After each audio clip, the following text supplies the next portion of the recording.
certainly a celebration when you have a director who appears every 2 or 3 years and makes a well thought out, inspiring film. In a year filled with a lot of letdowns or very few good exceptions, but not the kind that scream blockbuster, like how back in the day you'd get many in 1 year. Then the director disappears with no words of his next project until production begins and the hype builds up once again, as a very well beloved director is finally returning again to your local screen, as you know he or she shall not disappoint. So color me not surprised that Dune Part 2, the sequel to Dune Part 1, exceeded all my expectations, and once again Chef Denis cooked his meal to perfection. Now, as someone who hasn't read any of the Dune novels, I probably should now. This review will certainly be based more on face value of what the film achieves, so don't expect any comparisons to the book and what the film does and doesn't do well, but from what I heard, Dune Part 2 is certainly faithful, with minor plot points being condensed, which is understandable as it is a 2.5-hour film. You could run into issues of pacing making scenes feel longer than they should be. Well, let me quickly run down the plot of this film.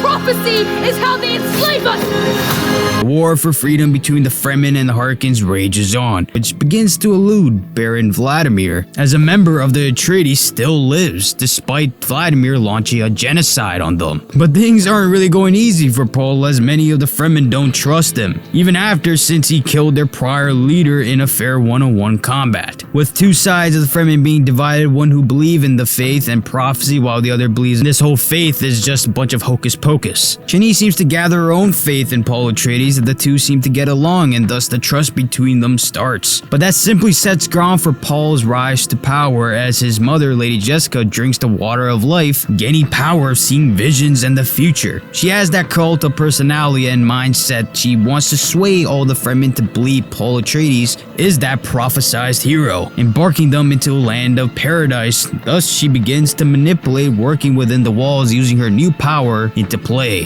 forcing others to follow. Meanwhile, the Harkons' spice production has been impacted since the arrival of the acceptance of Paul into the Fremen culture. Now, Vladimir has been very disappointed in his nephew Rebin and his failure of taking out the Fremen, so he turns to his other toy, and I know I'm gonna mess up this name, so I'm just gonna say Austin Butler, who's a psychotic fighter with devious ambitions, and what do you know, planting him on Arrakis, the spice production begins to normal standards for the Harkons. Paul Atreides has been getting much more powerful as he begins to gain more followers, and drinking the water of life has certainly certified his dominance. When he leads an attack on the Emperor's base, killing his grandfather and challenging the Emperor for the throne, Austin Butler steps in, but he's bested by the Prophet, just like it's been written, and accepts the Emperor's daughter to be his empress, fulfilling his promise to the Fremen of a paradise, thus embarking a holy war against the great houses, who refuse to accept him as an emperor.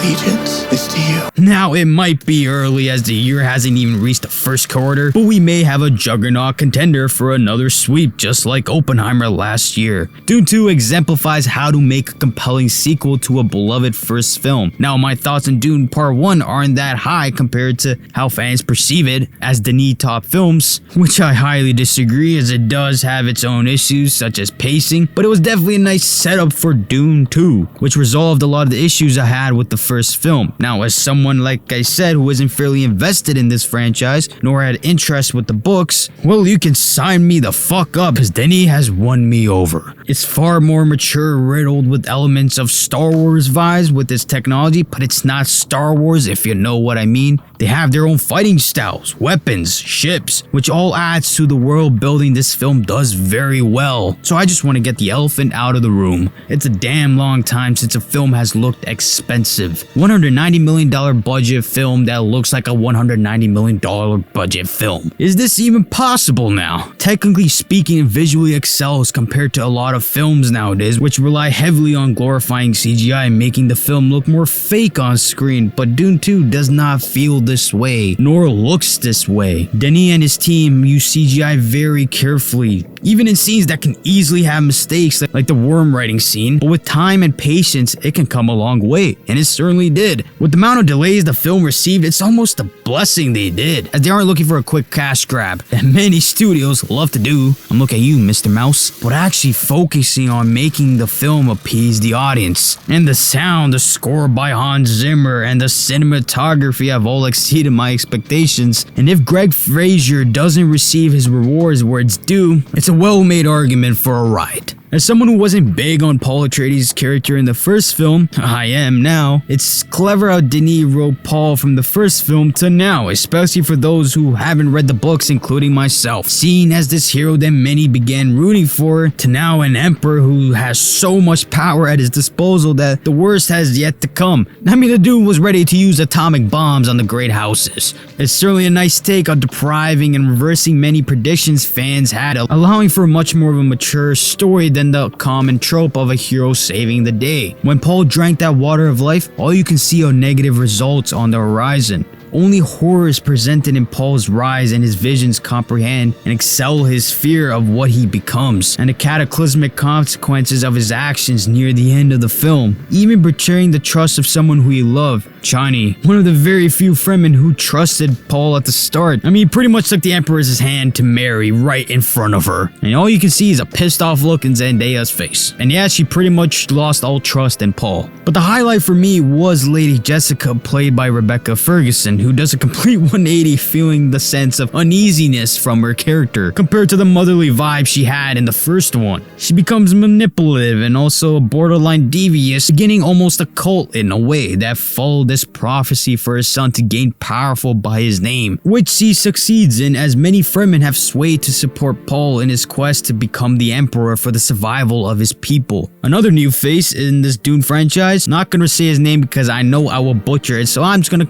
call him, like I said, Austin Butler, a psychotic, clever warrior that many have compared to the Joker, which in sureness, it's an exaggerated take, as the Joker had more of a pivotal role in The Dark Knight and was a serious problem for the Batman the moment the film began. Now, that's not a dig towards Austin Butler's character and role, as he was a difference maker halfway into the film, being a power shift for the Harkins as Robin failed many times to fend off the Fremen. But this is more of a minor issue that I have with the film, is how minimal development the new faces really get. You barely see the Emperor and Florence Pugh's character, and the film doesn't really flesh them out all too well, and getting to know who they are as characters was certainly a letdown. And given how many things shifted, it would have been nice to get to know them more to have better impact on the story, in my honest opinion. Now, this does not deviate my feelings towards the film, as it's a very minor criticism to the second part of the first book. Now, this also isn't a butcher to Austin Butler's character. He is distinguished in this film very well. He has his own personality. He had respect for killing one of the people who were part of the House of Atreides, and he's actually very skilled at fighting. The dude almost bested Paul Atreides in combat. He was a formidable foe, but like I said, I really wish they did more for his character to really elevate him in the film, and more time going through his character, developing him much more instead of cramming his character in the last half of the film to get the most out of him. His impact certainly would have been much more different.